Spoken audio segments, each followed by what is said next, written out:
तो हिंदू आपस में लड़ रहा है, हिंदू दूसरों से कहाँ लड़ रहा है? हिंदू ना चोरों से लड़ रहा, ना डकैतों से लड़ रहा, ना जिहादियों से लड़ रहा है, केवल आपस में लड़ रहा है। वो घात लगाए हुए बैठे हैं, वो पूरी फौज खड़ी कर रहे हैं, उनका पूरा एजेंडा स्पष्ट है। ये तो आपको लगता है कि मुसलमान कभी भी डरा हुआ नहीं था इस देश में, मुसलमान हमेशा डरा कर जीता है। मुसलमानों को आप भेड़िया मानिए, लकड़बग्गा आता है ना, जैसे जंगल में लकड़बग्गा और भेड़िए होते हैं, मानव के समाज में मुसलमान लकड़बग्गे और भेड़ियों जैसे हैं, जिनका जीवन ही दूसरों को डराकर उनका शिकार करके चलता है। मुसलमान कभी भी बड़े योद्धा नहीं थे, लेकिन वो बहुत ही बेहतरीन शिकारी हैं, वो किसी का भी शिकार कर लेते हैं। तो वो शिकारी हैं और ताक लगाए बैठे हैं, जिस दिन मौका मिलेगा सारे हिंदुओं को खा जाएंगे। 2022 की क्या कुछ लगता है, यूपी चुनाव में योगी सरकार वापस आएगी और क्या कुछ बदलाव देखने को मिलेंगे हिंदू धर्म को लेकर के? देखिए, योगी सरकार वापस आनी चाहिए। मुझे तो ये लगता है कि योगी सरकार वापस आनी चाहिए, क्योंकि योगी सरकार ही ऐसी सरकार है जो यहाँ हिंदुओं को बचा रही है। कुछ अच्छा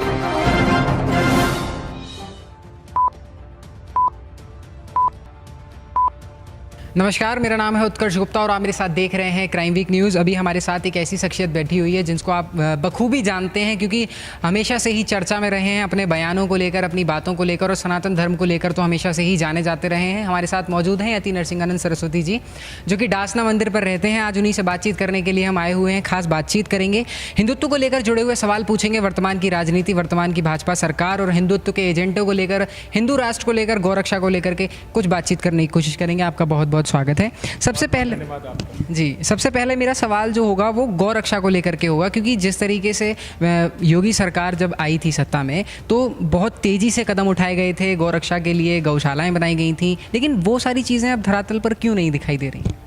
देखिए, गौरक्षा तब तक संभव नहीं होगी जब तक इस धरती पर गाय को खाने वाले रहेंगे, तब तक गौरक्षा संभव नहीं होगी। गौशाला बनाने से काम नहीं चलेगा, वो तो चोर हैं, वो तो गाय चुरा लेते हैं। गौशाला बना के योगी जी से रोक नहीं सकते। योगी जी ने गलत स्टेप उठाया। सबसे पहले केंद्र सरकार को इस पर ऐसा कानून बनाना चाहिए था कि गौ हत्या को मानव हत्या के बराबर माना जाता, तभी ये कुछ रुक सकता था। देखिए, गाय खाने वालों को रोकना पड़ेगा, ऐसे आप गौरक्षा नहीं कर सकते जैसे सरकारें सोचती हैं। तो गौ रक्षा के लिए एक कानून बनना चाहिए। तो मैं दूसरा सवाल पूछना चाहूँगा, हिंदू राष्ट्र बनाने के लिए क्या कुछ कदम उठाने चाहिए और क्या सचमुच अब देश को हिंदू राष्ट्र बनाना चाहिए? देखिए, सनातन वैदिक राष्ट्र की बहुत आवश्यकता है।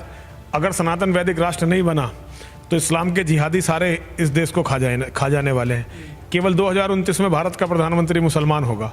एक बार भारत का प्रधानमंत्री मुसलमान हुआ तो अगले केवल 20 सालों में 50% हिंदू धर्म परिवर्तन कर लेंगे, 40% हिंदुओं का कत्ल हो जाएगा और 10% हिंदू जो बचेंगे वो कहीं रिफ्यूजी कैंपों में या विदेशों में रहेंगे, जो धीरे धीरे वो भी खत्म हो जाएंगे। ना एक मठ बचेगा, ना एक मंदिर बचेगा, ना कुछ भी नहीं बचने वाला सनातन का। सनातन खत्म हो जाएगा। इसलिए आज सनातन वैदिक राष्ट्र बनने की बहुत ज़रूरत है। अगर ये नहीं बना तो सनातन का सूर्य अस्त समझिए आप। इसकी कैलकुलेशन इतनी शार्प कैसे और इतने दावे के साथ कैसे? क्योंकि मैं गणितज्ञ हूँ, गणित कभी झूठ नहीं बोलता, गणित में कभी अपवाद नहीं होता। मुसलमानों के 10 साल से छोटे बच्चे उनके यहाँ हमसे फालतू हो चुके हैं। अगले 20 वर्षों में वो यहाँ की सबसे बड़ी आबादी होने वाले, सबसे बड़ी आबादी होने वाले। और प्रधानमंत्री बनाने के लिए उन्हें कोई 50% की जरूरत नहीं है। जहाँ आबादी उनकी एक बार 30-32% से क्रॉस हुई, प्रधानमंत्री उनका बनना है। तो ये सारे आंकड़े हैं। अब लोग नहीं देखना चाहते, ये उनकी मर्जी है। 2029 तक इंतजार करिए। अगर मैं 2029 तक जीवित रहा और मेरी बात गलत रही तो आप आगे मेरे मुंह पर थूक के चले जाना, लेकिन मैं जानता हूँ कि ये मौका नहीं आएगा। मैं तो तब तक जीवित भी नहीं रहूँगा, लेकिन ये होना ज़रूर है। अगर स्थिति आज के जैसी रही और हिंदुओं ने कोई क्रांतिकारी कदम नहीं उठाए तो ये होना ही होना है। तो हिंदुओं को क्रांति लाने की ज़रूरत है। क्रांति में क्या क्या कदम उठाने चाहिए और किस तरीके से वो क्रांति की ओर बढ़ सकते हैं? छोटे में देखिए, हिंदू राष्ट्र इसे बनाने के लिए जो कुछ भी करना चाहिए वो कम है। कम से कम 1 करोड़ हिंदुओं को अपनी जान देनी पड़ेगी, जब ये हिंदू राष्ट्र बन सकता है, सनातन वैदिक राष्ट्र बन सकता है। अगर हिंदू जान देने के लिए तैयार नहीं है तो फिर कुछ भी नहीं हो सकता। हिंदुओं को अपने जान देने के लिए तैयार होना पड़ेगा, तभी ये सनातन वैदिक राष्ट्र बनेगा। जान किस तरीके से समझा नहीं मैं? जब भी कोई आंदोलन होता है, जैसे क्रांतिकारियों ने जान दी, वो फांसी चढ़े, उन्होंने गोली खाई, वो मरे, इस तरह से ही हमें दोबारा से जो है एक क्रांति जो है इस्लाम के जिहाद के खिलाफ पूरी दुनिया में लानी पड़ेगी, तब ये सनातन वैदिक राष्ट्र बन पाएगा, वरना नहीं बनेगा। अच्छा, जिहाद की परिभाषा में पहले के जिहाद की परिभाषा और अब की जिहाद की परिभाषा में कुछ परिवर्तन आया है, कुछ गहराई बढ़ी है या पहले जैसी ही है, क्या है? 1400 साल से इस्लाम की किसी भी परिभाषा में बाल बराबर का भी अंतर नहीं आया है। जिहाद मोहम्मद ने शुरू किया था। जिहाद का अर्थ है किसी को भी दुनिया में काफिर घोषित करके, पहले तो गैर मुस्लिमों को, बाद में मुसलमानों को काफिर घोषित करके उनकी औरतों से बलात्कार करके उन्हें मंडी में बेच देना, उनकी संपत्ति पर, उनके धन पर कब्जा कर लेना और उनका कत्ल कर देना। ये जिहाद का हमेशा से मतलब यही था। इसके अलावा जिहाद कोई भी नहीं था। ये जिहाद करने वालों को 72 हूरें मिलती हैं, गिल में मिलते हैं, शराब की नदियाँ मिलती हैं। तो ये इतना बड़ा लालच है, ये मिलता सब जन्नत में, मरने के बाद जन्नत में मिलता है। तो मुसलमान यहाँ दूसरों की बहन बेटियों से बलात्कार करने के चक्कर में और वहाँ जन्नत में जाके हूरों के चक्कर में ये सारे पाप करते हैं और ये सारे पाप उनसे करवाए जाते हैं। तो ऐसा क्या कुछ कुरान में लिखा हुआ है कि ऊपर जन्नत में ये सारी चीज़ें मिलेंगी? कुरान को पढ़ के देखो मेरे बच्चे, जब तक तुम कुरान को पढ़ोगे नहीं तुम्हें पता ही नहीं चलेगा कि दुनिया में कोई इतनी गंदी किताब हो भी सकती है। कुरान को पढ़िए, कुरान के बाद फिर हदीसों को पढ़िए, फिर मोहम्मद के जीवन का पूरा अध्ययन करिए, तब आपको पता चलेगा कि ये गंदगी दुनिया में आई कहाँ से। अच्छा, हिंदुत्व को लेकर के आज हिंदुओं के युवाओं की अगर मैं बात करूं तो इतनी उत्तेजना है और इतना उत्साह जो दिखता है वो ऐसा नहीं लगता कि कहीं ना कहीं वो नकारात्मक अगर रूप ले ले तो बहुत बड़ी दुर्घटना हो सकती है? हाँ, ये तो है ही, नकारात्मक रूप तो अभी उसका है ही। अभी कोई सकारात्मक काम तो हिंदू कर नहीं रहा है। अभी हिंदू कोई ऐसा काम नहीं कर रहा जिससे हिंदू की रक्षा का कोई भी काम हो रहा हो। अभी केवल हिंदू जो है नेताओं के नारे लगा रहा है और राजनीति में अपना घर बनाने की कोशिश कर रहा, वरना अभी हिंदू की ऊर्जा का कोई भी सकारात्मक प्रयोग अभी तक नहीं हो रहा है। अभी तक जो प्रयोग हो रहा है वो नकारात्मक ही हो रहा है और ये विनाश की तरफ ले जा रहा है। जिस दिन हिंदू अपनी ऊर्जा का सकारात्मक प्रयोग करेगा उसके बाद सनातन को कोई खतरा नहीं रहेगा, फिर सनातन सुरक्षित हो जाएगा। वर्तमान की राजनीति में क्या हो रहा है कि अलग अलग नेता अलग अलग दलों के साथ अलग अलग बिरादरियों को टिकट देने का, उनका दल बनाने का, उनका संगठन करने का, उनका विधायक, उनका नेता चुनने की जो बात कह रहे हैं, आपको नहीं लगता कहीं ना कहीं हिंदू इससे आपस में ही लड़ जाएगा? क्योंकि बिरादरी में ही जो है मुठभेद शुरू हो जाएगा तो उसके बाद हिंदू आपस में ही लड़ेगा। देखिए, ये बहुत दिनों से हिंदुओं को लड़वाया जा रहा है। ये पिछले 1000 साल से हिंदू आपस में लड़ रहा है। हिंदू दूसरों से कहाँ लड़ रहा है? हिंदू ना चोरों से लड़ रहा है, ना डकैतों से लड़ रहा है, ना जिहादियों से लड़ रहा है, केवल आपस में लड़ रहा है। और ये हिंदू की सबसे बड़ी कमी है। हिंदुओं को जातिवाद से ऊपर उठना पड़ेगा, लेकिन ये राजनीति हिंदुओं को जातिवाद से ऊपर उठने नहीं देगी।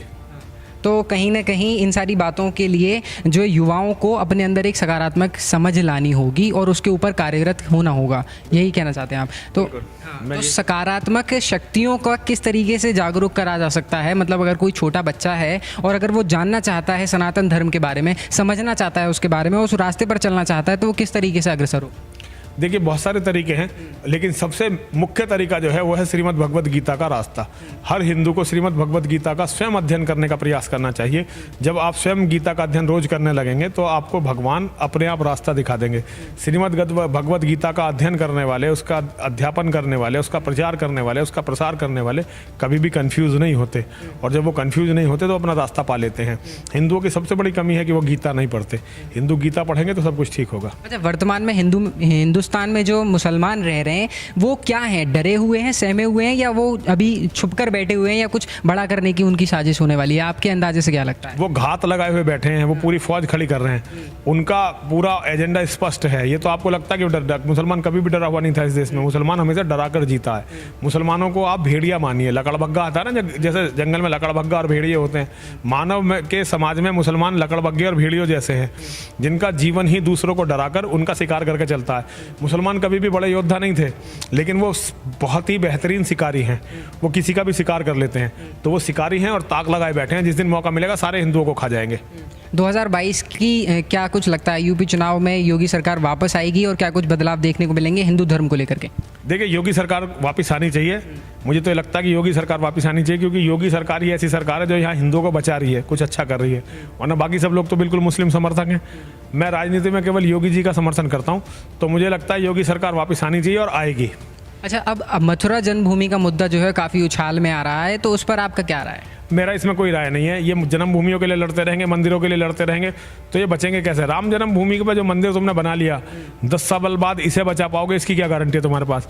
मुसलमानों की जिस तरह जनसंख्या बढ़ रही है, तुम राम जन्मभूमि का मंदिर नहीं बचा पाओगे। ये तो कृष्ण जन्मभूमि की तो बहुत बेकार की बातें हैं। चलिए ठीक है, तो बहुत बहुत धन्यवाद अपना बेशकीमती समय हमारे साथ देने के लिए। तो आपने सुना और जाना क्या कुछ उनकी राय थी, क्या कुछ उनकी मंत्रणा थी, और सरकार के बारे में भी स्पष्ट कर दिया है, राजनीति के बारे में भी स्पष्ट कर दिया है कि 2022 में योगी सरकार वापस आनी चाहिए, तभी कुछ सराहनीय कदम उठाए जा सकते हैं। कैमरा पर्सन मोहित गोस्वामी के साथ Utkarsh Gupta, Crime Week News, Dasna.